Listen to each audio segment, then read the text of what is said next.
வணக்கம். இன்றைய நாளில் நடைபெற்ற முக்கிய நிகழ்வுகளை விரைவாகவும் சுருக்கமாகவும் வழங்கும் மின்னல் செய்திகளுக்கு உங்களை வரவேற்கிறோம்.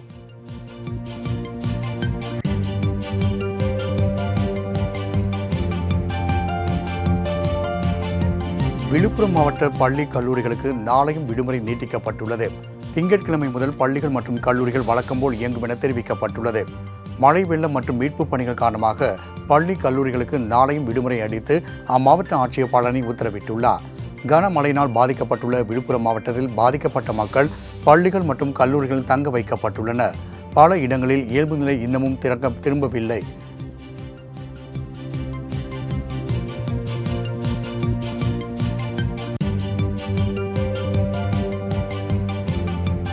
ஐரோப்பிய விண்வெளி நிறுவனத்தின் 2 செயற்கைக்கோள்களுடன் PSLV C-59 ராக்கெட் வெற்றிகரமாக விண்ணில் பாய்ந்தது. ஆந்திர மாநிலம் ஸ்ரீஹரிகோட்டா சதீஷ் தவான் ஏவுதளத்திலிருந்து நேற்று விண்ணில் ஏவப்பட இருந்த நிலையில் தொழில்நுட்ப கோளாறு காரணமாக ராக்கெட் ஏவுதல் ஒத்திவைக்கப்பட்டது. அதன்படி PSLV C-59 ராக்கெட் சரியாக இன்று மாலை 4:04 விண்ணில் பாய்ந்தது. இதனை இஸ்ரோ மையத்தில் இருந்த விஞ்ஞானிகள் கைகளை தட்டியபடி உற்சாகமாக கொண்டாடினர். பின்னர் செயற்கைக்கோள்கள் வெற்றிகரமாக புவி வட்ட பாதையில் நிலைநிறுத்தப்பட்டுள்ளதாக இஸ்ரோ தலைவர் சோம்நாத் மகிழ்ச்சி தெரிவித்தார்.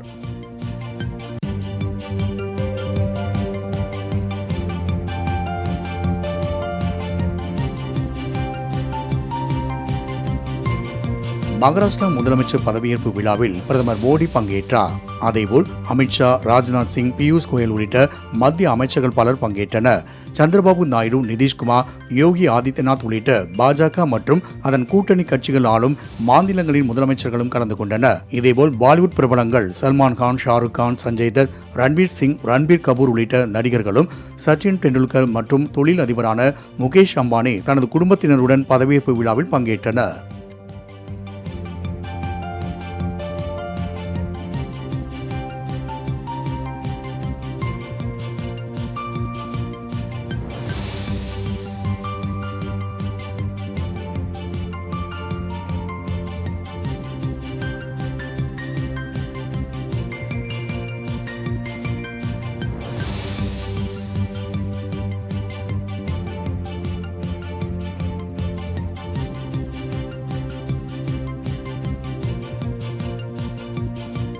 அதானி முறைகேடு விவகாரத்தில் பிரதமர் மோடி மௌனம் காப்பது ஏன் என்று கேள்வி எழுப்பி இந்தியா கூட்டணி எம்பிக்கள் நாடாளுமன்ற வளாகத்தில் 3வது நாளாக போராட்டத்தில் ஈடுபட்டனர். சூரிய மின்சாரம் விநியோகம் தொடர்பான முதலீடுகளை பெற இந்திய அதிகாரிகளுக்கு லஞ்சம் கொடுத்ததாக அதானி மீது அமெரிக்காவில் வழக்கு பதிவு செய்யப்பட்டது. இதனிடையே அதானி விவகாரம் தொடர்பாக நாடாளுமன்ற கூட்டுக்குழு விசாரணை நடத்த வேண்டும் என காங்கிரஸ் உள்ளிட்ட எதிர்க்கட்சிகள் தொடர் கோரிக்கை விடுத்து வருவது குறிப்பிடத்தக்கது.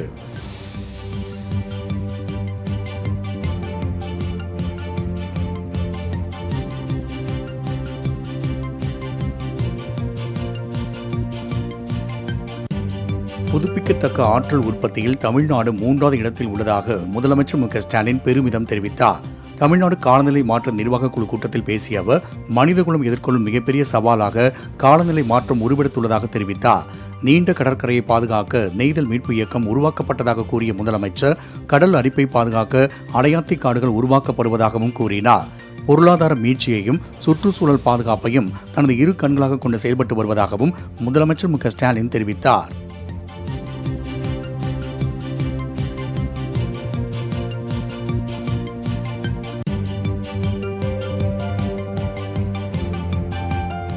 பொய்யான வாக்குறுதிகளை அள்ளித்தந்து மக்களை ஏமாற்றிய திமுக ஆட்சிக்கு முடிவு கட்டுவோம் என அதிமுகவினர் உறுதிமொழி எடுத்துக் கொண்டனர்.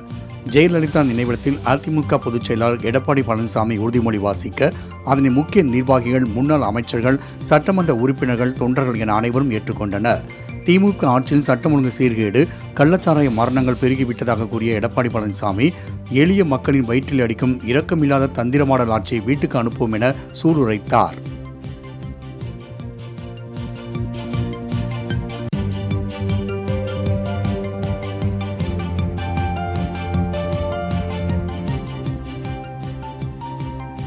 முன்னாள் முதலமைச்சர் ஜெயலலிதாவின் 8ஆம் ஆண்டு நினைவு நாளை முன்னிட்டு எடப்பாடி பழனிசாமி தலைமையில் அதிமுகவினர் அஞ்சலி செலுத்தினர். 2016ஆம் ஆண்டு டிசம்பர் 5ஆம் தேதி ஜெயலலிதா உடல்நலக்குறைவு காரணமாக காலமானார். அவரது 8ஆம் நினைவு நாளை ஒட்டி அதிமுகவின் தற்போதைய பொதுச் செயலாளர் எடப்பாடி பழனிசாமி தலைமையில் கட்சியின் நிர்வாகிகள், தொண்டர்கள் சென்னை மெரினா கடற்கரையில் அவர் நினைவிடத்தில் மலர்தூவி அஞ்சலி செலுத்தினர்.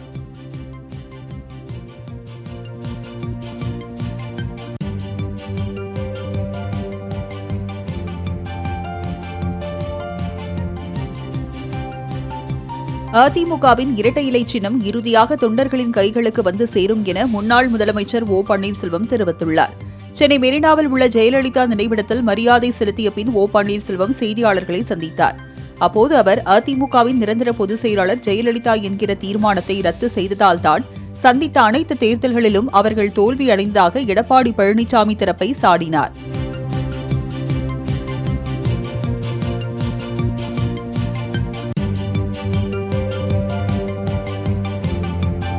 ஜெயலலிதா ஆட்சியை மீண்டும் கொண்டு வருவேன் என சசிகலா நம்பிக்கை தெரிவித்துள்ளார். சென்னை மெரினாவில் உள்ள ஜெயலலிதா நினைவிடத்தில் மரியாதை செலுத்திய பிறகு செய்தியாளர்களிடம் பேசிய சசிகலா இதனை தெரிவித்தார். மேலும் திமுகவினருக்கு ஆட்சி நடத்த தெரியவில்லை என குற்றம் சாட்டிய சசிகலா திமுக ஒரு தீய சக்தி எனவும் சாடினார்.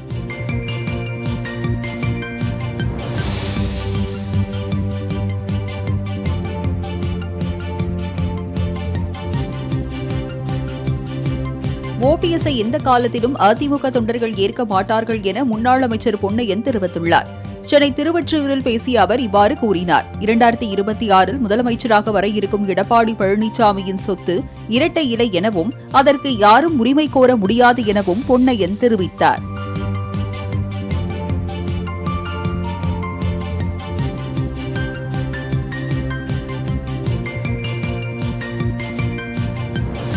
பதற்றத்தை ஏற்படுத்தும் வகையிலேயே எதிர்க்கட்சித் தலைவர் எடப்பாடி பழனிசாமி செய்திகளை பதிவிட்டு வருவதாக மக்கள் நல்வாழ்வுத்துறை அமைச்சர் மா. சுப்பிரமணியன் தெரிவித்துள்ளார். சென்னை பல்லாவரம், மலைமேடு, காமராஜபுரம் பகுதியில் வாந்தி பேதி காரணமாக 3 பேர் உயிரிழந்த நிலையில் மருத்துவமனையில் சிகிச்சை உள்ளவர்களை நேரில் சந்தித்து ஆறுதல் கூறிய அமைச்சர் பின்னர் செய்தியாளர்களை சந்தித்தார். அப்போது பிரேத பரிசோதனை மற்றும் குடிநீர் ஆய்வு முடிவு வந்த பிறகே இதற்கான காரணம் தெரியவரும் என்று கூறினார்.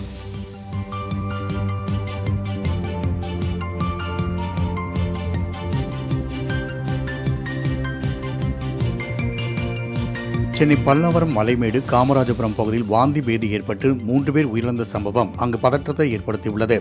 அப்பகுதி மக்களுக்கு திடீர் வாந்தி, வயிற்றுப்போக்கு ஏற்பட்டதால் கடந்த 2 நாட்களாக சென்னை குரோம்பேட்டை உள்ள தாம்பரம் அரசு மருத்துவமனையில் 33 பேர் வந்து சேர்ந்தனர். இதில் 14 பேர் புற நோயாளியாக சிகிச்சை பெற்று வீட்டுக்கு திரும்பிய நிலையில் 19 பேர் உள் நோயாளிகளாக சிகிச்சை பெற்று வருகின்றனர். அவர்களை மக்கள் நல்வாழ்வுத்துறை அமைச்சர் மா. சுப்பிரமணியன், செங்கல்பட்டு மாவட்ட ஆட்சியர் அருண்ராஜ், மேயர் வசந்தகுமாரி, மாநகராட்சி ஆணையர் பாலச்சந்தர் உள்ளிட்டோர் பார்வையிட்டு நலம் விசாரித்தனர்.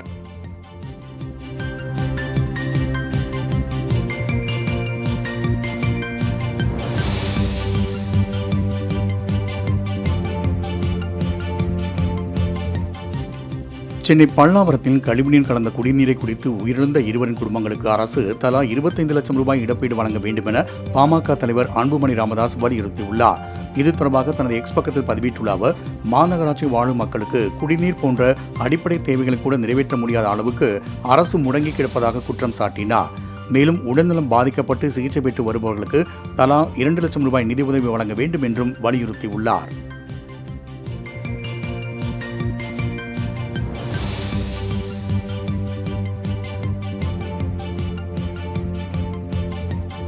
நாம் தமிழர் கட்சி ஒரு பிரிவினைவாத இயக்கம் என திருச்சி எஸ்பி வருண்குமார் கூறிய நிலையில் அடிப்படை தகுதி இல்லாமல் எப்படி போலீஸாக வந்தார் என சீமான் கேள்வி எழுப்பியுள்ளார்.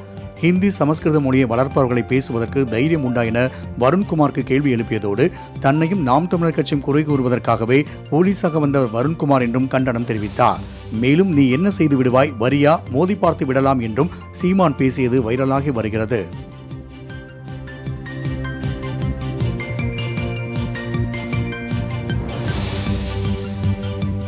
பெஞ்சல் புயலால் பாதிக்கப்பட்ட மக்களுக்கு முதலமைச்சர் மு. ஸ்டாலின் தனது 1 மாத ஊதியத்தை நிவாரணமாக வழங்கியுள்ளார். வங்கக்கடலில் உருவான பெஞ்சல் புயலால் சென்னை உட்பட தமிழ்நாட்டின் பல பகுதிகளில் கனமழை கொட்டி தீர்த்தது. இதனால் பொதுமக்களின் இயல்பு வாழ்க்கை கடுமையாக பாதிக்கப்பட்டுள்ளது. இதனிடையே திமுக சார்பில் புயலால் பாதிக்கப்பட்ட மக்களுக்கு நிவாரணப் பொருட்களை வழங்க வேண்டும் என முதலமைச்சர் மு. ஸ்டாலின் வலியுறுத்தியுள்ளார்.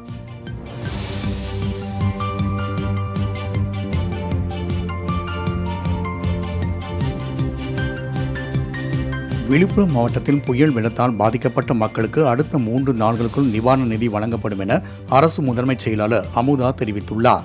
பெஞ்சல் புயலால் பாதிக்கப்பட்ட விக்கிரவாண்டி, திருவெண்ணெய்நல்லூர் உள்ளிட்ட பகுதிகளில் ஆய்வு செய்த அவர் பின்னர் செய்தியாளர்களை சந்தித்தார். அப்போது மழையினால் பாதிக்கப்பட்ட விளைநிலங்கள், வீடுகள் குறித்த கணக்கெடுப்பு நடைபெற்று வருவதாக கூறினார். அதிகம் பாதிக்கப்பட்ட பகுதிகளுக்கு முன்னுரிமை அடிப்படையில் ரேஷன் கடைகள் மூலமாக நிவாரணம் வழங்கப்படும் என்றார்.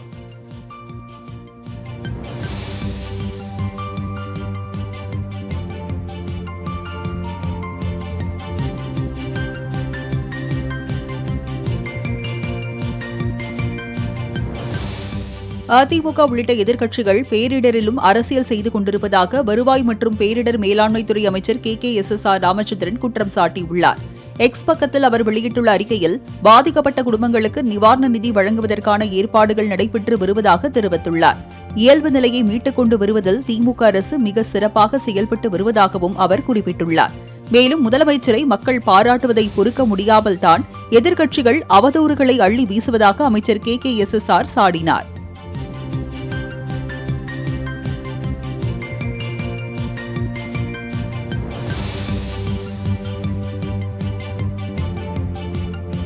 கள்ளக்குறிச்சி விசச்சாராய மரணங்கள் தொடர்பான வழக்கில் விசாரணை வேகமாக நடைபெற்று வருகிறது என்று சட்டத்துறை அமைச்சர் ரகுபதி தெரிவித்துள்ளார்.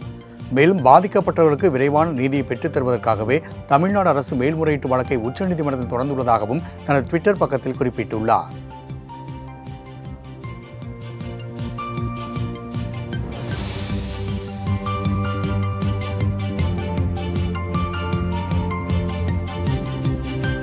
தமிழக சட்டப்பேரவைத் தலைவர் அப்பாவுக்கு எதிரான அவதூறு வழக்கை உச்சநீதிமன்றம் முடித்து வைத்தது. சென்னையில் நடந்த நிகழ்ச்சி ஒன்றில் பங்கேற்று பேசிய சபாநாயகர் அப்பாவு, ஜெயலலிதா மரணமடைந்த நேரத்தில் 40 அதிமுக எம்எல்ஏக்கள் திமுகவில் இணைய தயாராக இருந்ததாகவும் MK ஸ்டாலின் ஏற்க மறுத்துவிட்டதாகவும் கூறியிருந்தார். இது அதிமுக எம்எல்ஏக்களை களங்கம் ஏற்படுத்தும் வகையில் இருப்பதாக கூறி அப்பாவுக்கு எதிராக மனு தாக்கல் செய்யப்பட்டது குறிப்பிடத்தக்கது.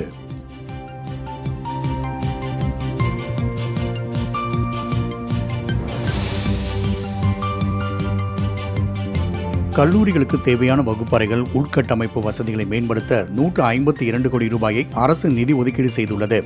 உயர்கல்வித்துறை அமைச்சர் கோவி செழியன் வெளியிட்டுள்ள அறிக்கையில் இதனை தெரிவித்துள்ளார். பெருந்தலைவர் காமராஜர் கல்லூரி மேம்பாடு திட்டத்தின் கீழ் இத்தொகை ஒதுக்கப்பட்டுள்ளதாகவும் 31 அரசு கலை அறிவியல் கல்லூரிகள், 12 அரசு பலவகை தொழில்நுட்ப கல்லூரிகள் மற்றும் 6 அரசு பொறியியல் தொழில்நுட்ப கல்லூரிகளுக்கு இந்த நிதி செலவிடப்படும் என்றும் அவர் கூறியுள்ளார்.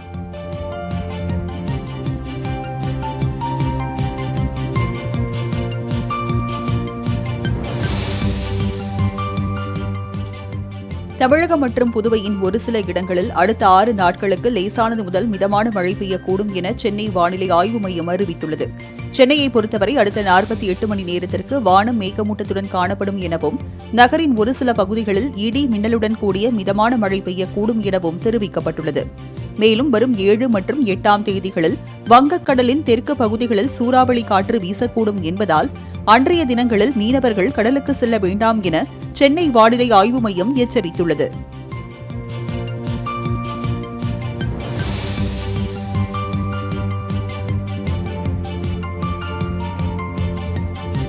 திருவண்ணாமலை அருகே தென்பெண்ணை ஆற்றில் ஏற்பட்ட வெள்ளப்பெருக்கில் திறப்பு விழா கண்ட 3 மாதத்தில் அடித்துச் செல்லப்பட்ட பாலம் குறித்து முரண்பட்ட தகவல்கள் வெளியாகியுள்ளன.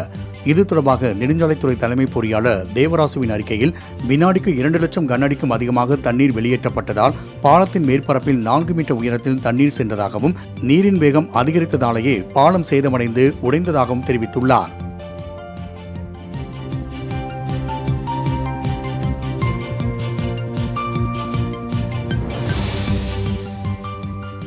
போலூர் செண்பகத்தோப்பு அணையில் இருந்து 2500 கனஅடி தண்ணீர் திறக்கப்பட்டுள்ளது.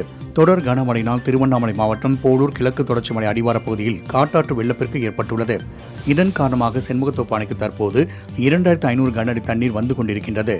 இதேபோல் மிருகண்டா அணைக்கு 700 கனஅடி நீர் வந்து கொண்டிருப்பதால் அணையின் பாதுகாப்பை கருத்தில் கொண்டு தண்ணீர் திறக்கப்பட்டுள்ளது. இதனால் கரையோர பகுதி மக்களுக்கு வெள்ள அபாய எச்சரிக்கையும் விடுக்கப்பட்டுள்ளது.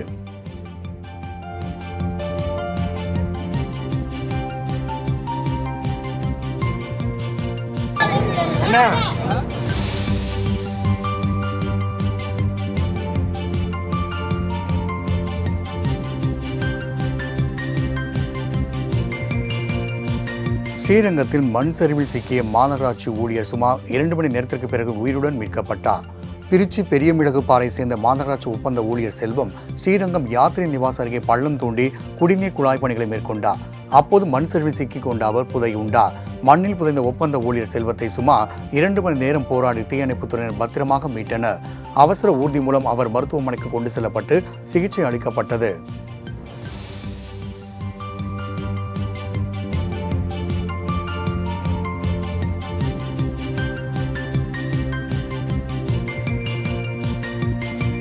$10,899 திருக்கோயில்களுக்கு குடமுழுக்கு நடத்த அனுமதி வழங்கிய தமிழக அரசை ஆன்மீக அரசு என சொல்லாமல் வேறு என்ன சொல்ல முடியும் என அமைச்சர் சேகர்பாபு வினவியுள்ளார்.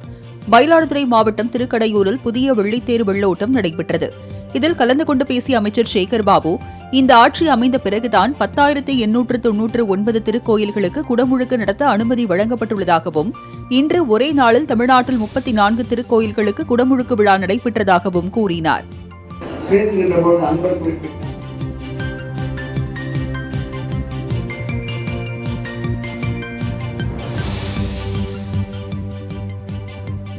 சாராய பாட்டிலை உடைப்பவர்களின் எலும்பை உடைத்துவிட வேண்டும் என அமைச்சர் துரைமுருகன் பேசினார். வேலூர் மாவட்டம் தாளையாநத்தம் மற்றும் குடியாத்தம் நகரத்தை இணைக்கும் வகையில் கவுண்டனியா மகாநதி ஆற்றின் குறுக்கே 8,41,00,000 மதிப்பீட்டில் 10 கண்களோடு கூடிய தரைப்பாலம் அமைக்கப்பட உள்ளது. இதற்கான அடிக்கல் நாட்டு விழாவில் கலந்து கொண்ட நீர்வளத்துறை அமைச்சர் துரைமுருகன் ஆற்றின் கரையோரம் சாலை அமைத்து தந்துள்ளதாகவும், அதனை நண்பர்களோடு உரையாடுவதற்கும் நடைபயிற்சிக்கு மட்டும் பயன்படுத்திக் கொள்ள வேண்டும் என கேட்டுக்கொண்டார். மது பிரியர்கள் குடித்துவிட்டு மது பாட்டிலை உடைப்பது போன்ற செயலில் ஈடுபடக்கூடாது என்றும், சாராய பாட்டிலை உடைப்பவர்கள் எலும்பை உடைத்துவிட வேண்டும் என போலீசுக்கு அன்றே சொன்னதாகவும் அமைச்சர் துரைமுருகன் பேசினார்.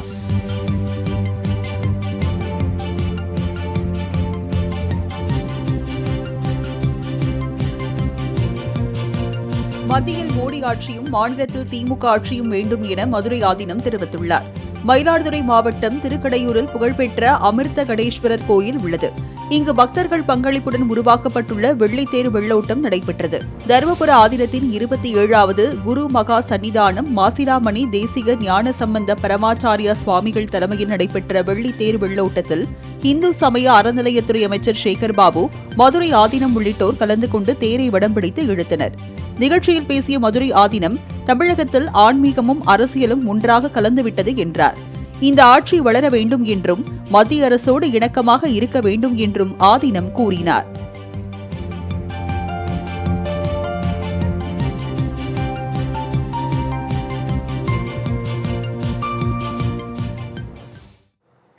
மின்னல் செய்திகளை தொடர்ந்து பார்க்கலாம் ஒரு சிறிய இடைவேளைக்கு பிறகு.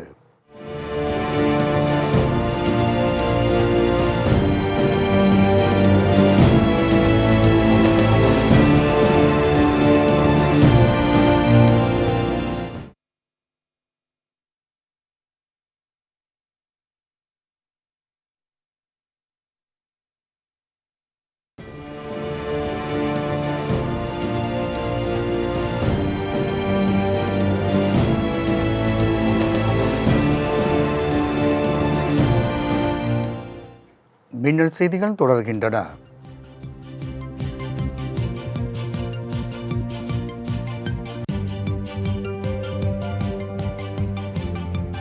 வேலை வாய்ப்பின்மை அதிகரித்துள்ள நிலையில் காலி பணியிடங்களை நிரப்ப நடவடிக்கை எடுக்காதது ஏன் என தமிழக அரசுக்கு சென்னை உயர்நீதிமன்றம் கேள்வி எழுப்பியுள்ளது. தமிழகம் முழுவதும் மாவட்ட மற்றும் மாநில நுகர்வோர் நீதிமன்றங்களில் சுருக்கெழுத்தர், தட்டச்சர், உதவியாளர்கள், கம்ப்யூட்டர் ஆபரேட்டர் பணியிடங்கள் காலியாக உள்ளதாக நாளிதழில் செய்தி வெளியானது. இந்த வழக்கை தாமாக முன்வந்து விசாரணைக்கு எடுத்துக்கொண்ட சென்னை உயர்நீதிமன்றம், நீதிமன்றங்களில் காலியாக உள்ள பணியிடங்களை நிரப்ப நடவடிக்கை எடுக்கும்படி தமிழக அரசுக்கு அறிவுறுத்தியதுடன், இந்த வழக்கில் கூடுதல் அறிக்கை தாக்கல் செய்ய ஏதுவாக விசாரணையை ஜனவரி 23ஆம் தேதிக்கு ஒத்திவைத்தது.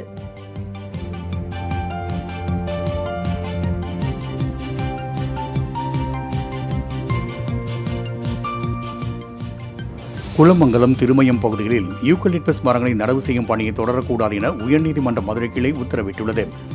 யூக்கலிப்டஸ் மரங்களை நடவு செய்வதால் நீர் பற்றாக்குறை ஏற்படும் அபாயம் உள்ளதால் அதற்கு தடை விதிக்க கோரி புதுக்கோட்டை சேர்ந்த நீலமேகம் என்பவர் தாக்கல் செய்த மனு நீதிபதிகள் ரமேஷ் மரியக்லாட் அமர் முன்பு விசாரணைக்கு வந்தது. அப்போது சம்பந்தப்பட்ட இடத்தில் தற்போது என்ன நிலை உள்ளதோ அதே நிலையில் இருக்க வேண்டும், மேலும் மரங்களை நடக்கூடாது என்றும் இது தொடர்பாக புதுக்கோட்டை ஆட்சியர், வன அலுவலர், மரம் நடு கழகத்தின் மண்டல மேலாளர் ஆகியோர் பதில் மனு தாக்கல் செய்ய உத்தரவிட்டு வழக்கை 8 வாரங்களுக்கு ஒத்திவைத்தனர்.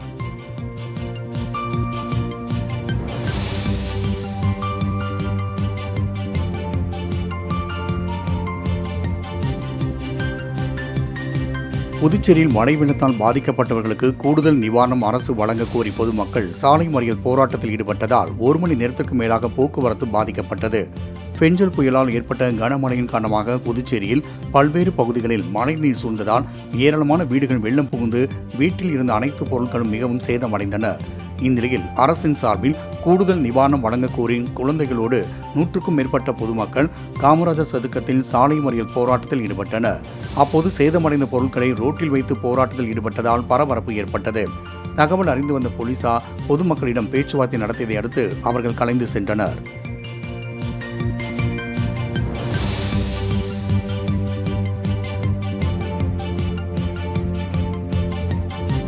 அமைச்சர் பொன்முடி மீது மக்கள் சேற்றை வாரி வீசியது ஏற்கத்தக்கதல்ல என டாக்டர் ராமதாஸ் தெரிவித்தார். திண்டிவனத்தை அடுத்து தைலாபுரத்தில் பாட்டாளி மக்கள் கட்சி நிறுவனர் ராமதாஸ் செய்தியாளர்களை சந்தித்தார். அப்போது பேசிய அவர், இதுபோன்ற செயல்களில் யாரும் ஈடுபடக்கூடாது என்றார். அதே நேரம் இது எதை காட்டுகிறது என்பதை ஆட்சியாளர்கள் புரிந்து கொள்ள வேண்டும் என்றும் அவர் கூறினார். 2016 பூரண மதுவிலக்கு என்று தேர்தல் வாக்குறுதி அளித்ததால் திமுக 7 தொகுதிகளில் தோல்வியடைந்ததாக கூறும் நிலையில் தற்போது பூரண மதுவிலக்கு இல்லாததால் வரும் தேர்தலில் அனைத்து தொகுதிகளிலும் தோல்வியடைய போகிறது என்றும் ராமதாஸ் தெரிவித்தார்.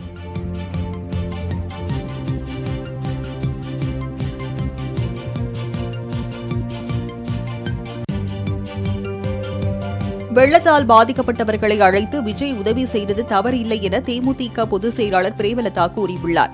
ஆலங்குளத்தில் செய்தியாளர்களை சந்தித்த அவர், திருநெல்வேலி தென்காசி 4 வழிச்சாலை அமைக்கும் பணியில் தனியார் நிறுவனம் பல்வேறு முறைகேடுகளை செய்துள்ளதாக குற்றம் சாட்டினார். ஆலங்குளம் பழைய பேருந்து நிலைய சாலையை சீரமைக்கப்படாவிட்டால் தேமுதிக சார்பில் ஆர்ப்பாட்டம் நடத்தப்படும் என்றும் அவர் கூறினார். செம்பரம்பாக்கம் ஏரி முன் அறிவிப்பின்றி திறந்தது போல சாத்தனூர் அணை முன் அறிவிப்பு இன்றி திறக்கப்பட்டதால்தான் விழுப்புரம், கடலூர் மாவட்ட கிராம மக்களின் அவதிக்கு காரணம் என்றும் பிரேமலதா விஜயகாந்த் குற்றம் சாட்டினார்.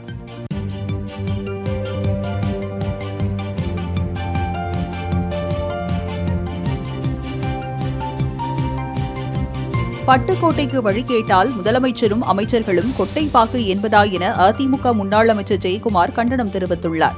சென்னை மெரினாவில் செய்தியாளர்களிடம் பேசிய ஜெயக்குமார், எதிர்க்கட்சிகளின் குற்றச்சாட்டுகளுக்கு பொறுப்பில்லாமல் பதில் சொல்வது தலைக்கணத்தின் உச்சம் என குற்றம் சாட்டினார். மேலும் அறிவில்லாத அரசின் கீழ் மக்கள் சிரமப்படுவதாக அவர் காட்டமாக விமர்சித்தார்.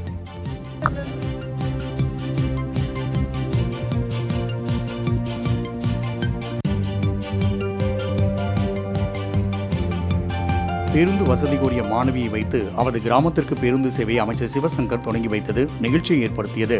விழுப்புரம் மாவட்டம் திண்டிவனம் அருகே உள்ள அம்மனப்பாக்கம் கிராமத்திற்கு பேருந்து வசதி இல்லாததால் மாணவ மாணவிகள் சிரமப்பட்டு வருவதாக அவ்வூரை சேர்ந்த தர்ஷினி என்பவர் கூறியிருந்தார். இதனை அறிந்த முதலமைச்சர் மு க ஸ்டாலின் உத்தரவின் பேரில் அவ்வூருக்கு புதிதாக பேருந்து இயக்கம் தொடங்கப்பட்டது. இதனை தர்ஷினி கையாளையை கொடியசைத்து தொடங்கி வைத்தார் அமைச்சர் சிவசங்கர். மேலும் பேருந்தில் மாணவ மாணவிகளோடு பயணம் செய்த அமைச்சர் சிவசங்கர் அனந்தமங்கலத்தில் உள்ள பள்ளியில் அவர்களை இறக்கிவிட்டார்.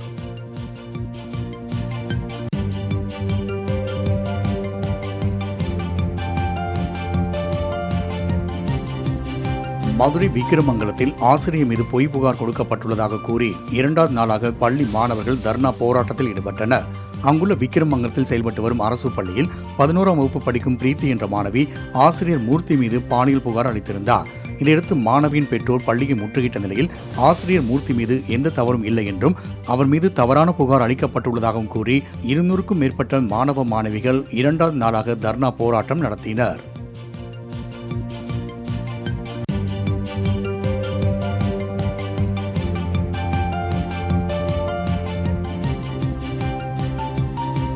நாகையில் பெண்களுக்கான சுய வேலையை ஊக்குவிக்கும் விதமாக அமையவிருக்கும் ஊரக சுயவேலை வாய்ப்பு பயிற்சி மையத்திற்கான கட்டுமான பணிகளை மாவட்ட ஆட்சியர் ஆகாஷ் அடிக்கல் நாட்டி தொடங்கி வைத்தார்.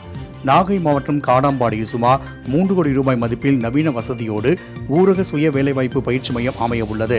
இந்தியன் ஓவர்சீஸ் வங்கி சார்பில் அமையவிருக்கும் இந்த பயிற்சி மையத்திற்கான பூமி பூஜை நடைபெற்றது. இதில் மாவட்ட ஆட்சியர் ஆகாஷ், வங்கியின் புதுச்சேரி மண்டல மேலாளர் ரவிசங்கர் சாஹூ, தொழில் முனைவோர் உள்ளிட்ட பலர் கலந்து கொண்டனர்.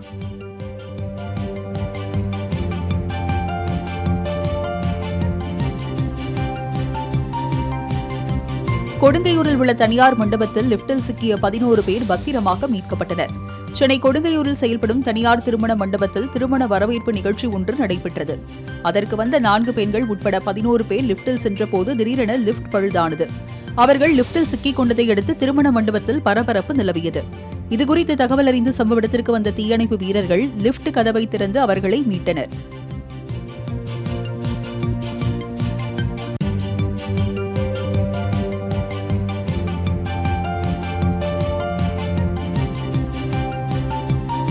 மாணவிக்கு பாலியல் தொல்லை அளிக்கப்பட்டது குறித்து புகார் அளிக்காத தலைமை ஆசிரியரின் செயல் தவறு என சென்னை உயர்நீதிமன்றம் சுட்டிக்காட்டியுள்ளது.